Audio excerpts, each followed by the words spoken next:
నమస్తే, నేను Aditya. AP deputy CM Pawan Kalyan Varahi declaration confirm చేశారు. మరి ఆ వేదిక నెయ్యిలో జంతువుల యొక్క కళేబేరాల నుంచి తీసినటువంటి ఆ కొవ్వు కలిసిందంటూ ఆయన చెప్పడం జరిగింది. అదేవిధంగా సుప్రీంకోర్టుకి జగన్మోహన్ రెడ్డి యొక్క నేర చరిత్రను విన్నవించారనే విషయం కూడా మనకు అక్కడ తెలుస్తుంది. మరి దాని తర్వాత అనూహ్యంగా ఈరోజు ఏర్పాటు చేసినటువంటి ఈ కమిటీని కూడా మనం చూస్తూనే ఉన్నాం. సో మరి దీనికి ఉన్నటువంటి ఆ సంబంధం ఏంటి, ఇలాంటి ఎన్నో అంశాల గురించి తెలుసుకునే ప్రయత్నం చేద్దాం. సో ప్రస్తుతం మనతో పాటు స్టూడియోలో ఉన్నారు ప్రముఖ political analyst and senior journalist CS Rao గారు. సార్ అడిగి మరిన్ని విషయాలు తెలుసుకుందాం. సార్ నమస్కారం. సార్ నమస్తే. పవన్ కళ్యాణ్ చేసినటువంటి వ్యాఖ్యలు ఏదైతే ఉందో, లడ్డూలో జంతువుల యొక్క కొవ్వుకి సంబంధించిన అంశం కలిసిందన్నట్టు, అలాగే సుప్రీంకోర్టుకి అభ్యర్థించిన తీరులో జగన్మోహన్ రెడ్డి యొక్క నేర చరిత్రను కూడా ఆయన అభ్యర్థించినట్టు తెలుస్తుంది. అసలు దీన్ని ఏ విధంగా చూడొచ్చు? సో పవన్ కళ్యాణ్ గారు చాలా క్లారిటీగా స్పష్టతలు ఇచ్చేశారు. డిప్యూటీ సీఎం హోదాలో, ఆయన డిప్యూటీ సీఎంఏ కదా, డిప్యూటీ సీఎం హోదాలో ఉన్నటువంటి జనసేన పవన్ కళ్యాణ్ గారు నెయ్యిలో జంతు కొవ్వు కలిసింది అని చెప్పి చాలా క్లియర్గా చెప్పారు. దానికి సంబంధించిన రిపోర్ట్లు కూడా ఉన్నాయని చెప్పి చెప్పారు. ఆ విషయాన్ని ఆయన ఎక్కడ చెప్పారు? వారాహి డిక్లరేషన్లో తిరుపతి కేంద్రంగా చెప్పారు. వెంకన్న సాక్షిగా చెప్పారు. ఇంతకన్నా ఏం కావాలి? జగన్మోహన్ రెడ్డి గారు ఏమంటారు? ఇప్పటికి కూడా కల్తీ లేదు, నెయ్యిలో కల్తీ జరగలేదు, జంతు కొవ్వు కాదు, అది సీడ్ ఫ్యాటు, లేదంటే పామాయిల్, లేదంటే ఇంకొక ఆయిల్, ఇలా చెప్తున్నారు. కానీ పవన్ కళ్యాణ్ గారు చాలా క్లియర్గా జంతు కొవ్వును కలిపారు నెయ్యిలో అని చెప్పి చాలా డిక్లరేషన్ సందర్భంగా చాలా క్లియర్గా చెప్పారు. ఎన్డీఏకి సంబంధించిన ఎమ్మెల్యేల రివ్యూ సమావేశంలో 100 రోజుల సందర్భంగా చంద్రబాబు నాయుడు గారు ప్రస్తావిస్తే దాన్ని పెద్ద రాద్ధాంతం చేశారు. రాద్ధాంతం చేసి సుప్రీంకోర్టు వరకు తీసుకెళ్లారు.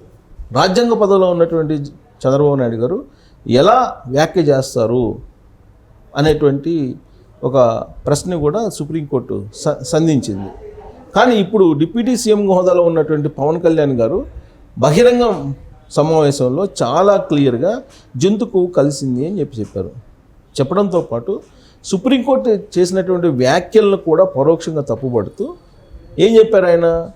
మీరు డైరెక్షన్ ఇచ్చేటప్పుడు జగన్మోహన్ రెడ్డి గారి యొక్క నేర చరిత్రను గుర్తుపెట్టుకోండి అని చెప్పి డైరెక్ట్గా ఆ బహిరంగ వేదిక మీద నుంచి సుప్రీంకోర్టుకు ఒక విన్నపం చేశారు. విన్నపము, పరోక్ష సూచన ఏదైనా అనుకోండి. ఎందుకంటే ఇది భారతదేశమే కాదు, ప్రపంచవ్యాప్తంగా ఉన్నటువంటి హిందూ సమాజానికి సంబంధించినటువంటి ఇష్యూ. ఇది సున్నితమైనటువంటి ఇష్యూ. ఈ సున్నితమైనటువంటి ఇష్యూని రాజకీయ కోణం నుంచి మీరు చూస్తున్నారు. రాజకీయ కోణం కాదు, సనాతన ధర్మం కోణం నుంచి మీరు చూడండి. సనాతన ధర్మానికి అన్యాయం జరుగుతుంది, ద్రోహం జరుగుతుంది, కల్తీ జరిగింది.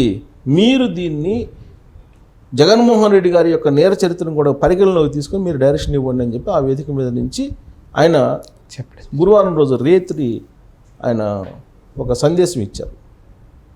సీన్ కట్ చేస్తే శుక్రవారం రోజు 10:30కి సుప్రీంకోర్టులో దీనికి సంబంధించినటువంటి వాదనలు జరిగినప్పుడు ఇక్కడ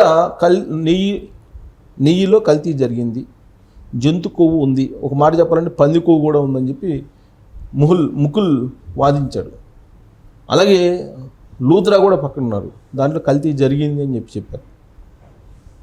అటుపక్క ఉన్నటువంటి అడ్వకేట్స్ ఎవరైతే ఉన్నారో వాళ్ళు ఏదో సమాధానం చెప్పకపోతే అసలు మీకు రైట్ ఉందా?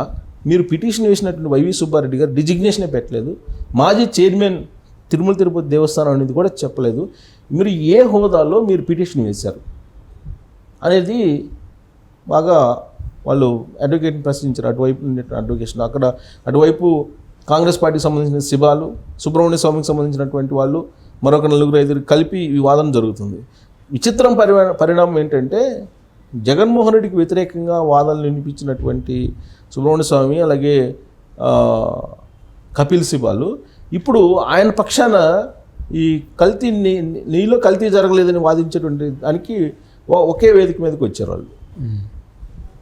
ఇటుపక్కేమో ముక్కులు లూత్రా, అటుపక్కేమో సుబ్రహ్మణ్య స్వామి అలాగే కపిల్ సిబాల్. వాళ్ళేమో కల్తీ జరగలేదంటారు, కల్తీ జరిగిందని మీరు అటు చెప్తారంటారు, వీళ్ళేమో కల్తీ జరిగిందంటారు. ఈ నేపథ్యంలో సుప్రీంకోర్టు ఏం చేసిందని అంటే చాలా క్లియర్గా ఒక కమిటీని వేసింది. అది సిబిఐ డైరెక్టర్ పర్యవేక్షణలో ఒక 2 సిబిఐ అధికారులు, ఐపీఎస్లు, 2 రాష్ట్రానికి సంబంధించినటువంటి ఐపీఎస్లు, ఒక ఫుడ్కి సంబంధించినటువంటి ఆఫీసరు, ఫుడ్ కల్తీకి సంబంధించినటువంటి అడల్ట్రేషన్ జరిగిందా లేదా అనే దాంట్లో ఎక్స్పర్ట్గా ఉన్నటువంటి ఒక అధికారి మొత్తం మీద ఒక 5గురితో కూడినటువంటి కమిటీని వేసింది. ఆ కమిటీని సిబిఐ డైరెక్టర్ పర్యవేక్షణలో జరగాలనేది. ఈ డైరెక్షన్ సుప్రీంకోర్టు ఇచ్చినటువంటి ఈ డైరెక్షన్ని, ఈ ఆదేశాలని స్వాగతించారు చంద్రబాబు నాయుడు గారు. దీన్ని ఖచ్చితంగా సిబిఐ ఎంటర్ అయితే కనుక ఇంకొద్దిగా మూలల్లోకి వెళ్తుంది కదా, ఇంకొద్దిగా డెప్త్కి వెళ్తుంది కదా. వెళ్ళినప్పుడు ప్రపంచవ్యాప్తంగా దేశవ్యాప్తంగా కూడా దీని మీద నిజాలు తెలిసేటువంటి అవకాశం ఉంది. కానీ జగన్మోహన్ రెడ్డి గారు ఇప్పటికీ కూడా కల్తీ జరగలేదు అనేటువంటి వాదన చేస్తున్నారు. అందుకే పవన్ కళ్యాణ్ గారు ఒకటే చెప్పారు, సనాతన ధర్మాన్ని మీరు అవమానపరిచిన, అపవిత్రపరిచిన, కించపరిచిన చూస్తూ ఊరుకున్నాము. ఇది సున్నితమైనటువంటి సమస్య, ఇది మతానికి సంబంధించినటువంటి అంశంగా దీన్ని మీరు చెయ్యొద్దు, రాజకీయ కోణం నుంచి దీన్ని చూడొద్దు అనేటువంటి విషయాన్ని చెప్పారు. ప్లస్ అదే వేదిక మీద నుంచి కరుణాకర్ రెడ్డిని అలాగే వైవి సుబ్బారెడ్డి గారిని కూడా బాధ్యులను చేశారు. జగన్మోహన్ రెడ్డి గారు లడ్లు చేశారు అని చెప్పి మేము అంటలేదు, లడ్లే ఆయన చేయలేదు. కానీ జగన్మోహన్ రెడ్డి గారు ఏర్పాటు చేసినటువంటి కమిటీ ఏదైతే ఉందో, తిరుమల తిరుపతి దేవస్థానం బోర్డ్స్ ఏవైతే ఉన్నాయో ఆ బోర్డుల పర్యవేక్షణలోనే ఈ కల్తీ జరిగింది. మీరు అసలు టెక్నికల్ టీం అయితే ఒకటి ఉంది కదా, ఈ టెక్నికల్ టీము పోయి విజిట్ చేసి అక్కడ 6 టన్నుల కెపాసిటీ నిల్వ ఉన్నటువంటి ఏర్పాట్లు మాత్రం ఉన్నాయి. ఏఆర్ ఫుడ్స్లో 16 టన్నుల నిల్వ ఉండేటువంటి సామర్థ్యం ఉంది అని చెప్పి మీరు చెప్పారు.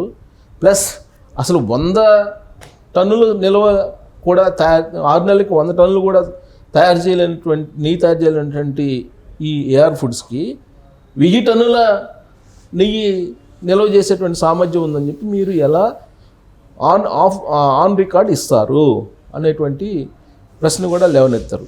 అంతేకాదు గతంలో 4 సంవత్సరాల క్రితం ఇచ్చినటువంటి నెయ్యి రేటుకి ఇప్పటికి పెరగాలి కానీ ఎలా తగ్గించిస్తారు. కాబట్టి ఇది నెయ్యి కల్తీ జరిగిన మాట వాస్తవము. ఆ కల్తీకి సంబంధించి ఆన్ పేపర్ మొత్తం విచారణ జరగాలంటే మీకు సిట్ మీద నమ్మకం లేదు. సిట్ మీద నమ్మకం లేదు కాబట్టి మీరు కోర్టుకి వెళ్ళారు, సుప్రీంకోర్టుకి వెళ్తే ఏమైంది, సిబిఐ విచారణ వేశారు. ఇప్పుడు సిబిఐ విచారణలో ఫేస్ చేయాలి కదా వీళ్ళందరూ. సిబిఐ విచారణ ఎవరెవరు ఫేస్ చేయాలి? 2019 నుంచి 2024 వరకు ఎవరెవరు తిరుమల తిరుపతి దేవస్థానానికి సంబంధించిన బోర్డు మెంబర్స్ ఉన్నారో, బోర్డు చైర్మన్స్ ఉన్నారో వాళ్ళతో పాటు అక్కడ అధికార యంత్రాంగం మొత్తం కూడా ఇప్పుడు ఫేస్ చేయాలి కదా. ఇప్పుడు ఫేస్ చేయాలి. వాళ్ళు ఒకవేళ ఏదైనా చెప్తే కనుక అది జగన్మోహన్ రెడ్డి గారి డైరెక్షన్ ప్రకారం నడిచిందని చెప్పి చెప్తే కనుక జగన్మోహన్ రెడ్డి గారు కూడా విచారణలో పాల్గొనాలి, విచారణకు హాజరు కావాలి ఆయన కూడా.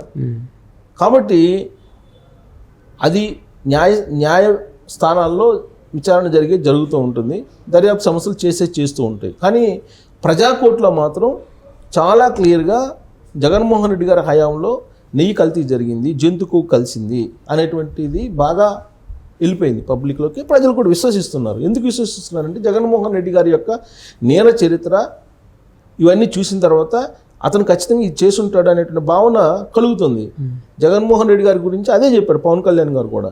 మీరు డైరెక్షన్ ఇచ్చేటప్పుడు ఇతని యొక్క నేర చరిత్రను దృష్టిలో పెట్టుకొని మీరు ఇవ్వండి అని చెప్పి సుప్రీంకోర్టుకు ఆయన బహిరంగంగానే ఒక వినతి చేసి అభ్యర్థించాడు.